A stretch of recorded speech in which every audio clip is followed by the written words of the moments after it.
ఆయన ప్రేమతో చెప్తున్నారు గానీ, యాక్చువల్‌గా ఆ రోజు నేను ఆయన కలిసినప్పుడు అంటే ఎప్పటినుంచో నేను 'భీమవరంలో' సినిమాలో రాకముందు నుంచి ఎందుకంటే ఆయనది 32 సినిమాల ప్రయాణం. అదేమి చిన్న ప్రయాణం కాదు. నేనెందుకు ఆ మాట చెప్పానంటే, ఆయన సినిమా ఆడటం, ఆడకపోవటం అనేది తీసి పక్కన పెట్టి ఆయన వన్ మ్యాన్ ఆర్మీ. ఆయన దాంట్లో రాజు ఆయనే, సైన్యాధిపతి ఆయనే, సైనికుడు ఆయనే, అన్నీ ఆయనే.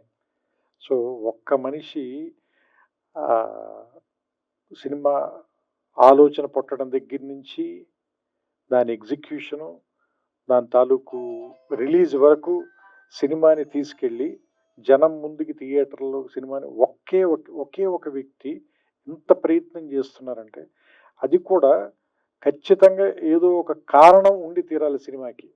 దానికి ఖచ్చితంగా ఏదో ఒక ప్రయోజనం ఉండి తీరాలి. ఒక మాట మనం ఖచ్చితంగా మాట్లాడాలి. ఆ మాట వినపడాలి. అంటే నొక్కబడే గొంతుల గురించి మాట్లాడడానికి ఒక గొంతుంది. ఆ గొంతు అందరికీ వినపడాలి. అది మనకు నచ్చచ్చు, నచ్చకపోవచ్చు. దాంతో మనం ఏకీభవించొచ్చు, ఏకీభవించకపోవచ్చు. కానీ వాళ్ళు మాట్లాడాల్సిన అవసరం ఉంది. అది మనం వినాల్సిన అవసరం కూడా ఉంది. లేకపోతే ఏం జరుగుతుందంటే, ప్రపంచంలో ఏకపక్ష ధోరణి అనేది రావటం మూలంగా రాబోయే జనరేషన్స్ చాలా సంకుచితంగా తయారైపోతారు. సో, అందుకని విభిన్నమైనటువంటి గొంతులు, విభిన్నమైన అభిప్రాయాలు వీటిల్లోనే బ్యూటీ ఉంది. సో, అలాంటి ఒక పార్శ్వం, అలాంటి ఒక అందం ఆర్. నారాయణమూర్తి గారి సొంతం. అది ఆయన తాలూకు శైలి. అది ప్రత్యేకం. ఇప్పుడు ఈ సినిమాకొచ్చినప్పుడు కూడా నేను, సినిమా ఎలా ఉంది అని ఒకే ఒక మాటలో చెప్పాలంటే, నేను 2:30 గంటల పాటు వచ్చి ఫస్ట్ కార్డ్ పడిన వెంటనే 162 నిమిషాలు. అనగానే నేను కొంచెం భయపడ్డా. అయ్య బాబోయ్! 2 గంటల 40 నిమిషాలు ఇప్పుడు కూర్చొని చూడాలా మనం ఈ సినిమా?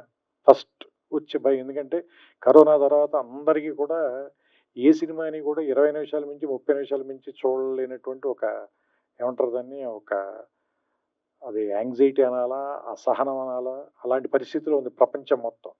అలాంటి అలాంటి సినిమాని 2 గంటల సినిమా 2 అవర్స్ ఇప్పుడు నేను చూసింది. 2 గంటల సినిమా చూస్తే క్షమించాలి సమయం తప్పుగా చెప్పా. 2 గంటల సినిమా చూసినప్పుడు నాకు చాలా ఫాస్ట్‌గా పరిగెత్తి ఎళ్ళిపోయింది. సినిమా అయిపోయింది. దాంతోటి విషయం ఇందులో ఉన్న విషయం పేపర్ లీకులు, యూనివర్సిటీలు లేదంటే కాలేజీ రోజుల నుంచి విద్యా బోధన ఇంగ్లీష్‌లో జరగాల, తెలుగులో జరగాల. విద్యార్థులు ఉద్యోగాల కోసం, జాబ్ క్యాలెండర్ల కోసం వెయిట్ చేయటం. అక్కడ కూడా లంచాలు ఇచ్చిన వాళ్ళకి ఉద్యోగాలు వస్తుంటే, మిగతా తాలూకు స్టూడెంట్లు గాని, మిగతా వాళ్ళ తాలూకు నిస్పృహ, ఇందులో ఏది కూడా మనని ఇమ్మీడియేట్‌గా ఉత్తేజపరిచే అంశాలు కాదు. ఏదైనా ఆలోచింపజేసేవో లేదా నిరాశపరిచే అంశాలు. అయినప్పటికీ కూడా సినిమాని చాలా బలంగా పట్టుగా నడిపించారు. నేను అనుకోవటం అది మీ సిన్సియారిటీని అనుకుంటున్నాను. కేవలం మీ సిన్సియారిటీ మూలంగానే అంటే మాకేదైనా లోపల ఒక లాంగ్వేజ్ వచ్చే లోపే మీ సిన్సియారిటీ వల్ల దాన్ని ఏం మాట అనలేకపోతున్నాం. అంటే మిమ్మల్ని ఎందుకు గౌరవిస్తారు అంటే అందరం కూడా, మేమంతా కూడా ఎందుకు గౌరవిస్తాం? మేము కానీ, పాత్రికేయులు కానీ, మీడియా కానీ, లేదంటే ప్రేక్షకులు కానీ ఎందుకు గౌరవిస్తారంటే, మీ అభిప్రాయం నచ్చో నచ్చకో 2 కాదు. మీరు అది చెప్పే తీరు, దాన్ని దాన్ని మీ అభిప్రాయాన్ని మీరు ముందుకు తీసుకెళ్లటంలో మీకున్న నిబద్ధత, మీ సిన్సియారిటీ, దాన్ని మాత్రం ఎవ్వరు క్వెషన్ చేయలేరు. అది మాత్రం మీ సొంతం. అలాంటి వాటి కోసమే నేను ఇప్పుడు వచ్చి మీ పక్కన నుంచున్నాను. కేవలం ఏంటంటే మీ నిబద్ధత నచ్చే, దానికి గౌరవం ఇచ్చే. ఎందుకంటే ఇంతలా రాజీ పడకుండా బతకటం అందరి వల్ల సాధ్యం కాదు. నా వల్ల కూడా. నేను చాలా సార్లు రాజీ పడ్డాను నేను. సో, అందుకని ఏంటంటే ఇలా రాజీ పడకుండా బతకటం అందరి వల్ల అవ్వదు. కొంత జెలసీ కూడా ఉంది నాకు. అలా బతకడం అంత తేలిక కాదు. సో, అందుకని ఆయన పక్కన నిలబడి ఆయన నా అమూల్యమైన సమయం అన్నారు కానీ, ఆయన తన సమయాన్ని వెచ్చించి నాకు సినిమా చూపించినందుకు, ఈ సినిమా గురించి నన్ను మాట్లాడమని నాకు అవకాశం కల్పించినందుకు నేను మనస్ఫూర్తిగా ఆయన కృతజ్ఞతలు చెప్తున్నాను. ఈ సినిమా రేపు ఈ నెల ఆగస్టు 22వ తారీఖున రిలీజ్ అవుతుంది. దీన్ని థియేటర్లో చూడండి. ఇలాంటి సినిమాలు ఎందుకు బతకాలి అంటే ఆర్ నారాయణమూర్తి గారు మరిన్ని సినిమాలు ఇంకా తీయాలి. ఎందుకంటే ఈయన అర్ధరాత్రి స్వతంత్రం నాకు తెలుసు, ఒరే రిక్షా నాకు తెలుసు, చాలా సూపర్ హిట్లు కొట్టారు మీరు. You are super star in your own వే.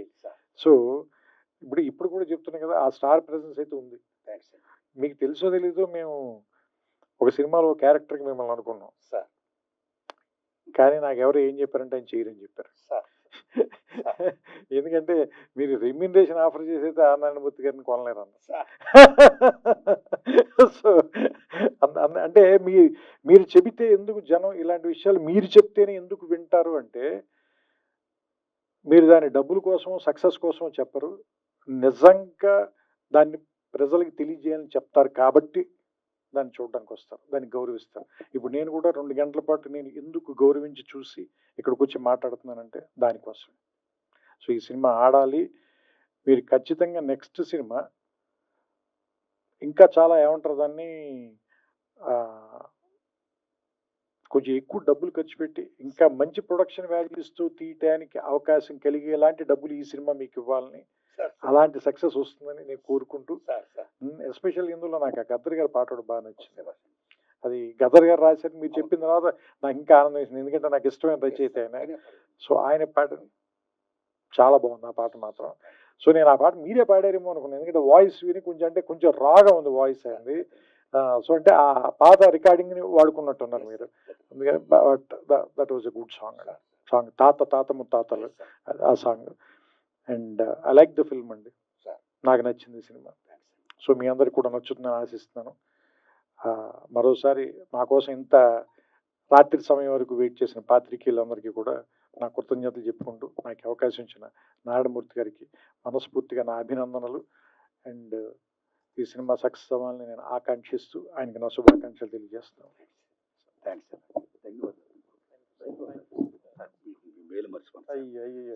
మీరు అలా అనకూడదు. Thank you sir, thank you all, thank you. And ఇంకొకటి, ఈ సినిమాలో అయినా